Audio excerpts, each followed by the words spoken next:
भारत का एक ऐसा वीर योद्धा जिसका नाम सुनते ही मुगलों की नींद हराम हो जाती थी। जिस योद्धा ने बहलोल खां को घोड़े समेत चिढ़ दिया था, इतने ताकतवर होने के बाद भी महाराणा प्रताप अकबर को क्यों नहीं मार सके? ये सारी जानकारी आज के इस वीडियो में हम जानने वाले हैं। उम्मीद है आपने वीडियो को लाइक और चैनल को सब्सक्राइब कर दिया होगा। प्रताप के काल में दिल्ली में तुर्क सम्राट अकबर का शासन था, जो भारत के सभी राजा महाराजाओं को अपने अधीन कर मुगल साम्राज्य की स्थापना कर इस्लामिक परचम को पूरे हिंदुस्तान में फहराना चाहता था। इसके लिए उसने नीति और अनीति दोनों का ही सहारा लिया। 30 वर्षों के लगातार प्रयास के बावजूद अकबर महाराणा प्रताप को ना तो बंदी बना सका और न ही मार सका। जिस समय महाराणा प्रताप सिंह ने मेवाड़ की गद्दी संभाली, उस समय राजपुताना साम्राज्य बेहद नाजुक दौर से गुजर रहा था।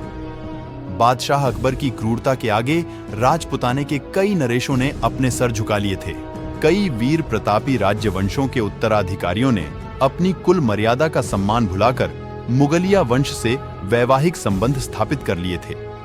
कुछ स्वाभिमानी राजघरानों के साथ ही महाराणा प्रताप भी अपने पूर्वजों की मर्यादा की रक्षा हेतु अटल थे और इसलिए तुर्क बादशाह अकबर की आंखों में वे सदैव खटका करते थे।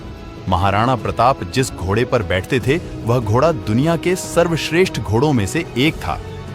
महाराणा प्रताप तब 72 किलो का कवच पहनकर और 51 किलो का भाला अपने हाथ में रखते थे। भाला और कवच सहित ढाल तलवार का वजन मिलाकर कुल 208 किलो का उठाकर वे युद्ध लड़ते थे। सोचिए तब उनकी शक्ति क्या रही होगी।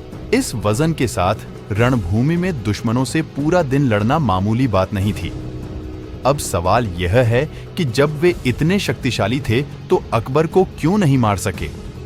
अकबर महाराणा प्रताप के बारे में ये सोच रहा था कि महाराणा प्रताप के लिए उसकी सेना और उसके सेनापति ही काफी है।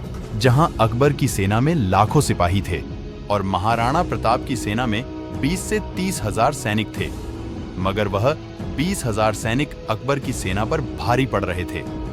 एक युद्ध के दौरान महाराणा प्रताप ने अकबर के सेनापति बहलोल खां को एक ही वार में घोड़े सहित 2 टुकड़ों में काट दिया था।